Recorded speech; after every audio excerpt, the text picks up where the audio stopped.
मैं सरताज आलम, खबर 7 से। हम लोग उत्तराखंड के हल्द्वानी में गोला नदी, जी हाँ, हल्द्वानी की लाइफलाइन गोला नदी अब बंद हो गई है।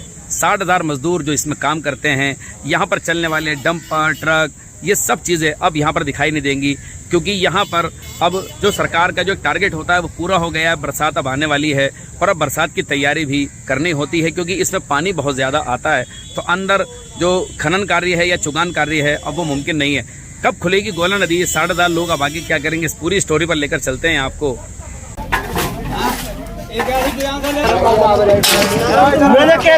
उत्तराखंड प्रदेश सरकार को खनन से सबसे ज्यादा अधिक राजस्व की प्राप्ति होती है।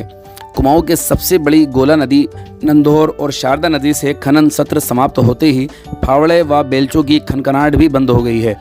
इस बार खनन कार्य से सरकार को भी भारी भरकम राजस्व की प्राप्ति हुई है। बात गोला नदी की करें तो इस बार सरकार द्वारा 42.44 लाख घन मीटर खनन निकासी का लक्ष्य रखा गया था, जिसके सापेक्ष में 41.40 लाख घन मीटर की अब खनिज की निकासी हुई है, जहां सरकार को करीब 127 करोड़ 30 लाख की राजस्व की प्राप्ति हुई है।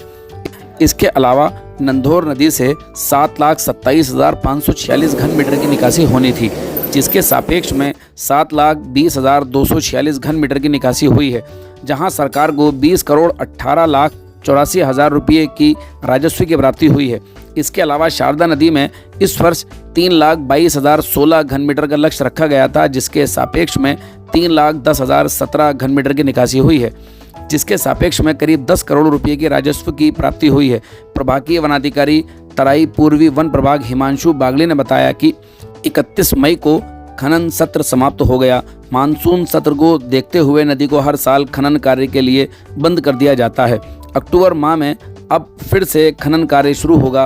अब नदी में जाने वाले सभी रास्तों पर खाई खोदने का काम किया जा रहा है, ताकि नदी में अवैध खनन ना हो सके।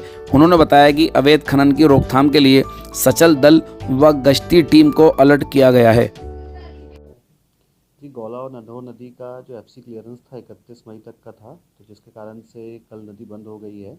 गोला नदी में इस वर्ष 41 लाख घन मीटर माल निकला है और नंधौर नदी में 7,65,000 घन मीटर माल निकला है। अब चूँकि नदी बंद हो गई है, जितने भी नदियों के रास्ते थे उनको काटने के निर्देश निर्गत कर दिए गए हैं और कार्रवाई चल रही है, जिससे कि कोई भी अवैध खनन इस बीच में ना हो पाए, वो किया जा रहा है।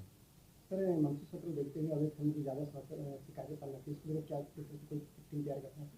जी देखिए, नदी के जो हमारे रास्ते हैं उनको तो हम काट रहे हैं ताकि उन रास्तों के माध्यम से अवैध खनन ना हो सके। इसके अतिरिक्त कई रास्ते ऐसे हैं जहाँ पर मानसून के समय खतरे की संभावना होती है, तो उसके लिए हमारे डिवीज़न में सुरक्षा दल एक गठित है। उसके अतिरिक्त रेंज के जो स्टाफ हैं उनको भी लगातार गश्त करने के निर्देश दिए गए हैं कि वो गश्त करते रहें और कहीं भी अवैध अगर खनन का प्रकरण सामने आता है तो संबंधित वाहन हो या व्यक्ति हो, उसके विरुद्ध वन अपराध दर्ज करें और विधिक कार्रवाई करें। गोला नदी जिस समय बंद होती है तो यहाँ लोग मायूस हो जाते हैं, विशेषकर मजदूर और इससे जुड़े जो कारोबारी हैं वो सब मायूस हो जाते हैं। डंपर मालिक हैं, ट्रक मालिक हैं, क्योंकि अब उनके गाड़ियाँ यहाँ पर नहीं चलेंगी तो उनकी रोजी रोटी पर संकट आ जाता है और 4-5 महीने अब एकदम जस्ट लाइक बेरोजगारी ही वो हो जाते हैं। फिर अक्टूबर में जाकर अब गोला फिर खुलती है और उसके बाद फिर जो यहाँ की रौनक है वो बढ़ जाती है। अभी तक आपने देखा था कि जिस समय हल्द्वानी में यहाँ पर ज़बरदस्त पारा चल रहा है, 43-44 तक पारा यहाँ पर जा रहा है। अंदर जो मजदूर काम करते हैं, कभी उनके बीच हो सके तो आप लोग एक दिन ज़रूर गुजारिए, कुछ घंटे ज़रूर गुजारिए, तो आपको अपनी गर्मी का एहसास हो जाएगा। इस गोला नदी की तपती धूप में जिस समय वो सुबह से और दोपहर 10, 11, 12 बजे तक काम करते हैं तो गर्मी का एहसास सही उनको ही होता है। तो साथियों, हम उम्मीद करेंगे कि गोला नदी यहाँ पर बहुत सारा रेता बजरी माल लेकर आए और उसके बाद यहाँ के लोगों को फिर रोज़गार मिले, सरकार को भी राजस्व मिले। तो अब अक्टूबर में यहाँ पर गोला नदी खुलेगी साथियों, तभी यहाँ से जुड़ी आपको खबरें दिखाएंगे। तो साथियों, आपको हमारी ये लाइव कवरेज कैसी लगी बताना ना भूलें और इसमें लाइक, शेयर और कमेंट ज़रूर करें। साथियों, मैं चलता हूँ, मैं आपका दोस्त, आपका भाई, मैं सरताज आलम, खबर 7 हल्द्वानी।